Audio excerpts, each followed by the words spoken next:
آپ کو آگاہ کریں تحریک انصاف کی ناز بلوچ پیپلز پارٹی میں شامل ہو گئی ہیں۔ وزیر اعلیٰ سندھ کہتے ہیں ناز بلوچ کو خوش آمدید کہتے ہیں، اس سے پیپلز پارٹی کی طاقت میں اضافہ ہوگا۔ پی ایس 114 میں 4 سیاسی جماعتوں کو شکست دی۔ وزیر اعلیٰ سندھ نے کہا کہ کراچی میں پیپلز پارٹی کے ووٹ بینک میں اضافہ ہوگا۔ اگر میں کہوں کہ یہ وہ شہر نہیں جس کی ہمیں تلاش تھی، یہی وجہ ہے کہ آج میں نے اپنا پی ٹی آئی کے ساتھ جو سیاسی سفر ہے اس کو الوداع کہتے ہوئے آج پاکستان پیپلز پارٹی میں قدم رکھا۔ اس کی وجہ یہ ہے کہ ایک سندھ کی بیٹی ہونے کے ناطے، ایک سندھ کی ریپرزنٹیٹو ہونے کے ناطے میں نے دیکھا کہ پاکستان تحریک انصاف کا جو فوکس ہے وہ تمام تر فوکس پنجاب سینٹرک ہے، وہ مرکز کی سیاست کی طرف ان کا رجحان ہے۔ سندھ کی طرف اور کراچی کی طرف پی ٹی آئی کا اگر فوکس ہوتا ہو 2013 کے انتخابات میں جو 8 لاکھ سے زائد ووٹ ہم نے اٹھائے وہ سکڑ کر سینکڑوں پہ نہ آئے ہوئے ہوتے۔ اس کی بنیادی وجہ میں سمجھتی ہوں کہ خان صاحب جب کراچی آتے ہیں اپنے 4، 5، 6 گھنٹے کے دورے میں، تو یہاں جب وہ تشریف لاتے ہیں تو انہیں ورکر سے دور رکھا جاتا ہے اور ورکر سے دور ان کو کراچی کی تنظیم رکھتی رہی۔ اور اس بات پہ میں نے پی ٹی آئی کے اندر رہتے ہوئے بارہا آواز بلند کی، اور اس بات کی گواہی خود خان صاحب دیں گے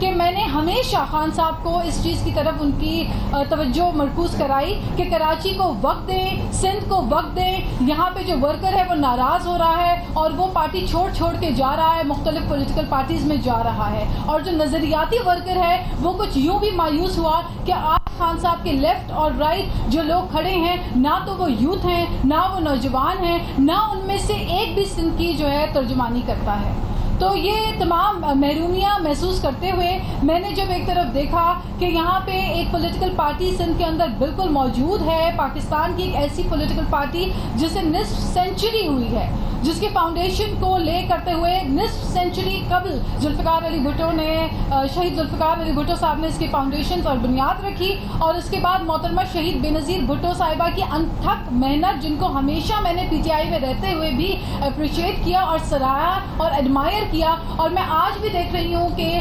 میرے ساتھ موجود ہیں فریال طاقور صاحبہ، جنہوں نے خواتین کو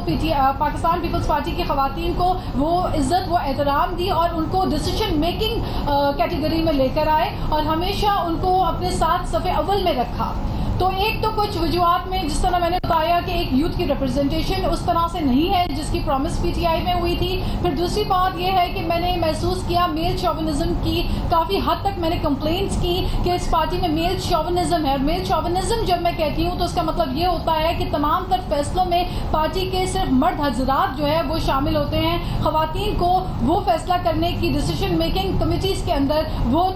ریپرزنٹیشن حاصل نہیں ہے۔ تو میں زیادہ کچھ نہیں کہنا چاہوں گی۔ میں نے جو کمپلینٹس خان صاحب سے کی ہیں میں ان سے یہی گزارش کرتی ہوں کہ وہ اپنی پارٹی کے اندر، اب چونکہ میرا سفر پی ٹی آئی کے ساتھ ختم ہو چکا ہے، میری گڈ وشز ہیں کہ وہ پارٹی کی مزید جو کارکنان جو ناراض ہیں، جو پارٹی کے ایشوز کے اوپر اپنی آواز بلند کرتے ہیں، ان کی نہیں سنوائی ہوتی، ان لوگوں کی آواز سن لیں تاکہ جو بچی کچی پارٹی تنظیم سندھ کے اندر موجود ہے تو وہ ان کے ساتھ انٹیکٹ رہے۔ اور میری قربانیوں کی جہاں تک بات ہے، مجھے اندازہ ہے کہ ابھی چونکہ میں ایک سوشل میڈیا کے اندر پی ٹی آئی کی ایک بہت بڑی اسٹرانگ پرسن تصور کی جاتی ہوں، تو میں ان سے بھی گزارش یہی کرتی ہوں، یہی بتانا چاہتی ہوں کہ پی ٹی آئی کے وہ لوگ، وہ جو نیا چہرہ ہے، وہ جو نوجوان ہے، اس کی ترجمانی سوشل میڈیا تک ضرور ہے، لیکن تنظیم سازی کا عمل جو ہے اس کو اتنی بری طرح ڈیمیج کیا ہے، کیونکہ بالخصوص کراچی میں، سندھ میں اے پولیٹیکل لوگوں کو، غیر سیاسی لوگوں کو جب بار بار میوزیکل چیئر کھیل کر 4 لوگوں کو بار بار انہی کو سندھ کا صدر، کراچی کا صدر بار بار بنایا جائے گا تو نتیجہ وہی نکلے گا جو پچھلے 20 سالوں سے نکلا تھا۔ تو میں زیادہ گلے شکوے کرنے کے بجائے میں سمجھتی ہوں کہ چونکہ میں نے آج اپنا سفر پیپلز پارٹی کے ساتھ آغاز کیا ہے، اور یہ سفر جو ہے میں سمجھتی ہوں کہ محترمہ بے نظیر بھٹو شہید کی آئیڈیالوجی کو آگے لیتے ہوئے آج بلاول بھٹو زرداری صاحب جو ہے وہ نوجوانوں کی صحیح ترجمانی کرتے ہوئے true representation of the youth کر رہے ہیں، وہ نوجوانوں کی ترجمانی کر رہے ہیں، اور ایک ایسا بیڑا انہوں نے اٹھایا ہوا ہے۔ میں سمجھتی ہوں کہ اتنی بڑی قربانی کے بعد اپنی اپنی والدہ کی شہادت کے بعد، ایک عظیم قربانی کے بعد آج اگر وہ دوبارہ پاکستان کے اندر آ کے سیاست کر رہے ہیں تو میں سمجھتی ہوں کہ آج ہر نوجوان کا فرض ہے کہ ان کا ساتھ دیں، ان کو مضبوط کریں اور ان کے اس مہم میں، اس اسٹرگل میں پاکستان کی خدمت کرنے کے لیے ان کا ساتھ دیں. تو that's all what I want to say. And باتیں تو کافی کچھ ہیں، لیکن جس طرح میں نے پہلے عرض کیا کہ میں گلے شکوے کرنے کے بجائے اپنی پرفارمنس، اپنی کارکردگی اور اپنی کمٹمنٹ جو پاکستان کے ساتھ ہے، میری جو کمٹمنٹ ہے وہ پاکستان، میں نے پی ٹی آئی میں جو کام کیا وہ پاکستان کے لیے ہی کیا، اور آج میں پیپلز پارٹی میں بھی جو کام کروں گی وہ انکنڈیشنلی میں اس پارٹی کے اندر میں نے شمولیت اختیار کی ہے آج. اور مجھے جو ریسیپشن ملا ہے، جس طرح سے مجھے ویلکم کیا گیا ہے، اس کے لیے میں بے انتہا شکر گزار ہوں تمام پیپلز پارٹی کی قیادت کا